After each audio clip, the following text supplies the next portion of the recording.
शरीर और आत्मा। बिल्कुल स्पष्ट रूप से समझिएगा, body consciousness versus soul consciousness. हम आजकल अपनी अपीयरेंस के ऊपर ध्यान दे रहे हैं, डेफिनेटली, बट नेचुरल बात है कि शरीर जो है वो हमें दिखता है, हमारा उसका पेन तुरंत फील होता है, हमको हमारे अंदर मन के चेंजेस भी शरीर पर सबसे ज़्यादा दिखते हैं। कोई क्रोध हो तो एकदम मुंह लाल हो जाएगा, कान लाल हो जाएंगे, कोई नर्वस हो तो एकदम शेक करने लगेगा। बट कॉन्शियसनेस हमारी केवल अगर बॉडी तक सीमित है तो हम बहुत कुछ लैक कर रहे हैं। भगवत गीता सबसे दूसरी स्ट्रांग बात आपको याद दिलाने को बताती है कि ये भी याद रखिए कि आप शरीर के साथ केवल शरीर ही नहीं है, मन भी है, मन के साथ पर मन ही नहीं है, बुद्धि भी है, बुद्धि के साथ केवल बुद्धि ही नहीं है, आत्मा भी है। कई बार बहुत सारी चीज़ों पर शरीर काम नहीं करता तो आप मन को पुश करते हैं, यार ये तो करना ही पड़ेगा। कई बार शरीर और मन दोनों ढीले पड़ जाते हैं तो फिर दिमाग से बुद्धि के साथ पुश करते हैं। पर जीवन में कभी कभी ध्यान रखिएगा, शरीर मन बुद्धि कुछ भी नहीं, उसको कभी कभी हम इंट्यूशन कह देते हैं, कभी कभी कुछ प्रेरणा कह देते हैं, इंस्पिरेशन कह देते हैं, पर जो एक इनर स्ट्रेंथ है ना, वो आपकी असली स्थिति है। मेरे फ़ोन का कवर कल थोड़ा ख़राब हो गया था, तो फिर मैंने एक बालक को दिया, तो वो मेरे लिए, उसकी फ़ोन की शॉप है इसलिए मुझे उसने दे दिया, दूसरा अच्छा सा फ़ोन का कवर चेंज करके दिया। अगर मेरी कॉन्शियसनेस इस कवर तक सीमित रहती तो फिर तो मेरा फ़ोन ही ख़राब हो गया, परंतु इसके ऊपर का कवर चेंज होते ही फ़ोन फिर से नया हो गया। पावर कवर में नहीं है, पावर फ़ोन के अंदर की चिप में है, उसकी बैटरी में है।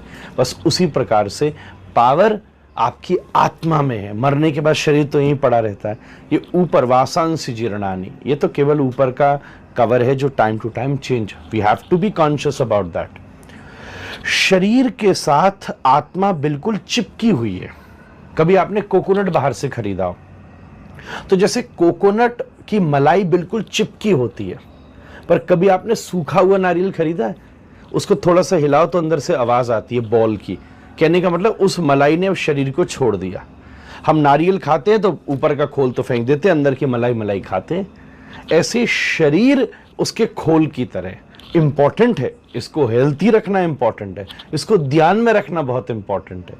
आपने कई बार देखा होगा बड़े बड़े साधु महात्मा शरीर से भी स्वस्थ नहीं रह पाते, मन तो अब उनका कहीं फंसा ही नहीं है, बुद्धि के प्रति भी उनकी चेतना प्रज्ञावान हो गई है, पर अभी वो इतनी मस्ती में है जो सब कुछ होने के बाद भी हमारे पास जो मस्ती नहीं है, क्योंकि उन्होंने सोल कॉन्शियसनेस को एक्सपीरियंस कर लिया है। Please understand the power which is residing with in you, unlimited power, ऐसी शक्ति जिसका कभी आपको पता ही नहीं था। जैसे कभी कभी पता चलता है कि भारत में यूरेनियम निकल गया, कभी गोल्ड निकल गया, कभी डायमंड निकल गया। सच बताऊं, जिस शांति और आनंद की खोज आप पूरी दुनिया में कर रहे हैं, वो शांति और खोज, शांति और सुख आपके अंदर भरा पड़ा है। याद रखिए, जब हम शरीर के लिए उसको हेल्थी रखना चाहते हैं तो एक्सरसाइज करते हैं, मन को हेल्थी रखना चाहते हैं तो एंटरटेनमेंट की तरफ जाते हैं, कुछ अच्छे रिलेशनशिप्स में बैठते हैं, जब बुद्धि को मजबूत करना चाहते हैं तो अपडेटेड रहते हैं करंट अफेयर्स के प्रति, न्यूज़ के प्रति। ऐसे ही जब सोल को हेल्थी रखना चाहते हैं तो हम मेडिटेशन करते हैं, प्रे करते हैं, वर्शिप करते हैं, तब स्पिरिचुअलिटी से कनेक्ट करते हैं to charged our inner consciousness, our soul consciousness. मैं सच बात बताऊं, कई बार ऐसा घटित होता है मेरे साथ भी और अनेक लोगों के साथ भी। सब कुछ समाप्त हो गया हो। अभी थोड़े दिन पहले एक वृद्ध माता मुझे मिली, व्हील चेयर पे चलती थी, 4 जने पकड़ते थे, वृंदावन चल कर के आई, बड़ी मुश्किल से पकड़ के राधारमण जी के मंदिर में गई, और जब उसने ठाकुर जी का दर्शन किया, उसके चेहरे पर वो नूर था, वो आनंद था कि मैं देखकर आनंद में हो गया। उसने मेरा हाथ पकड़ लिया। मैंने कहा, माँ तू चल नहीं सक रही, सब स्थिति ऐसी है, फिर भी तेरे अंदर इतनी मस्ती कैसी है?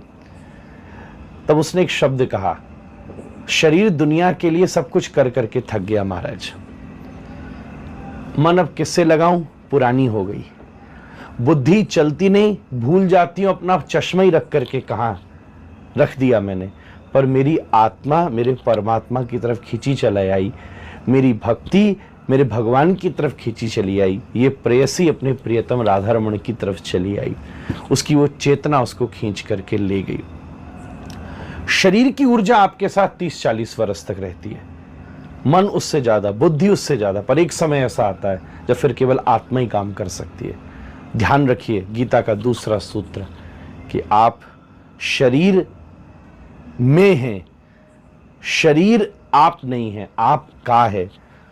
तो शरीर का ध्यान तो रखिए, पर वो जिस का है उसका ध्यान रखने के लिए जय जय राधा रमण हरि बोल, जय जय राधा रमण हरि बोल।